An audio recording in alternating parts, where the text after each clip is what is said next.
Mastermind, Strategist for Hire, written by Clouds, read by Distracted by Books. Chapter 15, Shoto. Hello, everyone, and welcome to the Sports Festival. Can I get a plus ultra? President Mike's booming voice could be heard even from the sidewalk outside the stadium, and Izuku shook his head. Heroes. Honestly, Izuku didn't know why they were still holding the festival this year after All Might had been killed on school grounds. But the principal had held a press conference a few days after the funeral, announcing that it would continue as planned.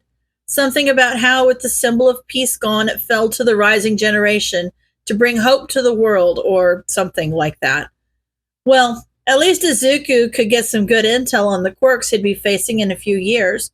He wished he'd had that info before the USJ attack, but oh well, better late than never. He walked past dozens of pro heroes as he went through the heightened security, but no one gave a kid in a t-shirt and jeans a second glance. He smiled and found a seat. Mastermind was here, in their midst, and the heroes would never know. His mom had been so excited when he told her a friend of his had won tickets and invited him to go. They'd never had the money to afford it before, but Izuku hadn't had a shortage of cash since he'd become a villain. Too bad his mom didn't know about his secret funds, hence the cover story. He wished he could have brought Himiko, but a suspected serial killer couldn't exactly sneak past security. All right, let's welcome in the students who faced a villain attack and survived. The same students that All Might gave his life for, Class 1A! The stadium erupted into cheers, and Izuku watched as the familiar students strode into the stadium. They looked vaguely uncomfortable. They probably didn't like the reminder of watching the number one hero die. It must have been traumatic. Izuku squashed the feelings of guilt that tried to choke him. They were heroes. They had been given everything in life just because of their quirks, while Izuku's life had been nothing but trauma. They deserved a little trauma after what they had put him through. Watching All Might die in front of them was just payback. He was excited to see what the purple-haired student's quirk actually was. He figured it was verbal response triggered, considering his defiant behavior at the USJ, but the question remained of whether it put someone to sleep, like Midnight's quirk, or was somehow more involved. He was also excited for the half-and-half boy's quirk, since he was one of the few who managed to fight back during the attack. And against the Nomu, too. Izuku smiled darkly as he watched Katsuki climb the steps to give the opening speech. There was always the possibility that Katsuki would be injured in one of his matches, but Izuku knew he shouldn't get his hopes up. I just want to say, All Might was an amazing hero. We owe it to him to give it our all, and that's why I'm going to win this thing. Izuku rolled his eyes as the other students booed. Of course Katsuki would manage to compliment All Might and insult his competitors all in one breath. His old bully would never change, would he? The first round was interesting, but not surprising. It was a surprise to learn that the half-and-half boy was Todoroki Shoto, the son of Endeavor. He managed to freeze most of the competition and narrowly beat out Katsuki as winner of the round. Izuku leaned forward as he watched Todoroki glare blankly at the crowd as Katsuki lost it. His coloring was very distinct, and he only ever created ice from his right side. So, could he do it from his left? Izuku pulled out a notebook and began to write down his thoughts. It wouldn't surprise him at all if Todoroki had some kind of hybrid quirk. Unfair, but not unheard of. Maybe he could create ice from the right side of his body, a white-haired side, and fire from his left. If that was the case, then why hadn't he shown off his fire side yet? It would have made much more sense to melt through the robots or use the fire to propel himself like Katsuki did, but Todoroki only used his ice. Interesting. The next round gave Izuku a good chance to evaluate the purple-haired boy's quirk. His name was Shinso, at least according to the scoreboard. Izuku watched as he took advantage of the other teams as they targeted Todoroki. He would approach them as if he wanted to team up, but then the other team would simply hand over their points without a fight. So, some sort of brainwashing, not just putting them in a daze. Izuku wondered how complicated the commands could be. It was a useful quirk. Shame it had to go to a hero. In the end, Todoroki, Katsuki, and Shinso all moved on, as well as another team comprised mostly of Class 1A members, plus a support student. And still, Todoroki didn't use his fire. Izuku knew he had it now. He'd seen it ignite briefly once when Katsuki had gotten too close, but Todoroki had looked angry and extinguished it almost immediately. His mastery of his ice was amazing.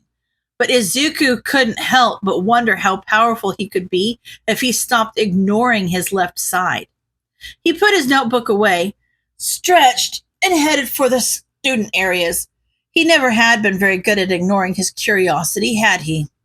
Sneaking past the guards was almost too easy, even if they were pro-heroes, and Izuku walked confidently as he searched for Todoroki.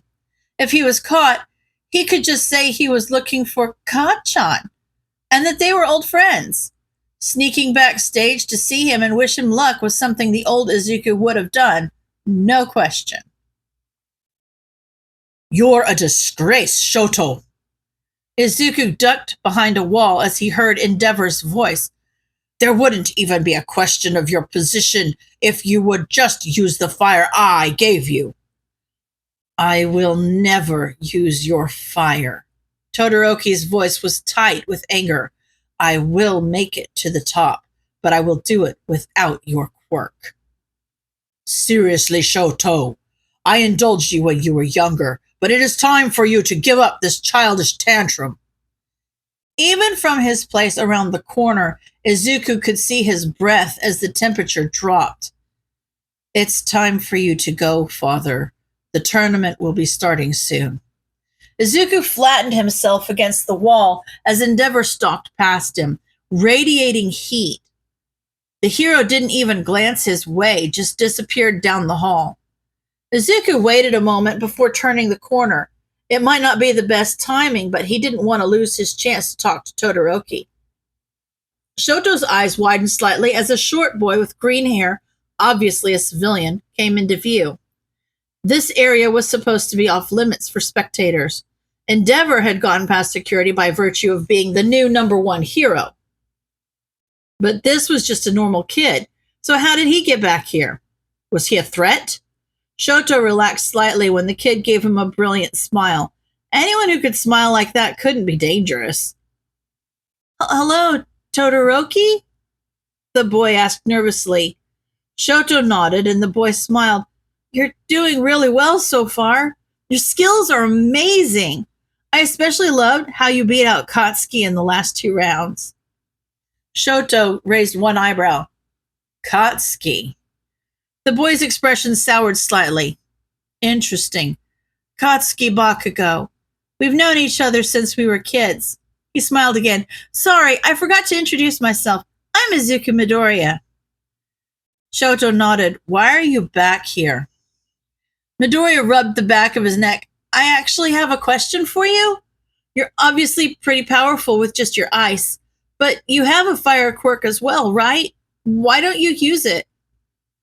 Shoto scowled and turned away. "My father put you up to this, didn't he?" Midoriya grabbed his arm. He was stronger than he looked.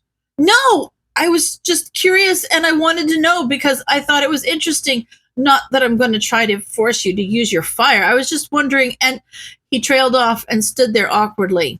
Shoto didn't know if it was just one thing, but for some reason he felt like he could trust Midoriya. Maybe it was his face when he talked about Bakugo, but for some reason, Shoto thought that if anyone could understand what he was going through, it was this boy he'd barely met. He sighed and leaned against the wall. "Have you ever heard of quirk marriages?" Izuku's eyes widened in realization. "No!" Shoto nodded sadly. "My father always wanted to be #1. I guess he is now. But he wanted it to be because of his power. not because All Might got himself killed. He had enough money and power as the number 2 hero to buy off my mother's family and force her into a marriage. He got her pregnant multiple times, trying to create a child with a quirk strong enough to beat All Might. He raised me to be his masterpiece, not his son. Midoriya was listening with wide eyes, and Shoto took a deep breath. It felt liberating to finally talk about this. In every memory I have of my mother, she's always crying.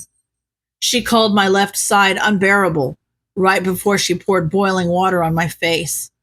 I never blamed her, though. It was all my father's fault for forcing her to that point. Midoriya was staring at him strangely.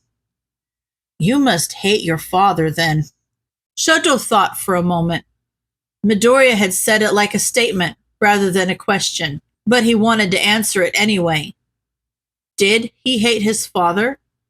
He thought about the rage he buried under a layer of ice, about the fear he felt when he thought about using his fire. Is that what hate felt like? Yes, he said firmly. I think I really do hate him. Midoriya nodded. I think that's good then. I understand why you don't want to use your fire, but just so you know, it's your quirk, not his. You can always use it to do things your father would hate. Good luck, Todoroki. Crush Katsuki for me. And with that, Midoriya waved and left Todoroki to make his way back to his classmates. Where'd you go, you half-and-half bastard? Bakugo yelled. I looked everywhere for you and couldn't find you. Shoto felt consumed by the hatred he had just realized he felt, and it left him numb as he thought about Midoriya's words. I ran into an old friend of yours. Friend? Ashido laughed. Bakugo had friends before you, eh? Shut up, Pinky. Bakugo yelled. Who was it? Izuku Midoriya. He's interesting. Bakugo sneered. Deku? He's worthless, and he's not my friend. I'd never sink low enough to be that idiot's friend. Shoto nodded absently. I liked him. He then tuned out any response Bakugo had and the laughter of their other classmates. He had a lot to think about. End of chapter.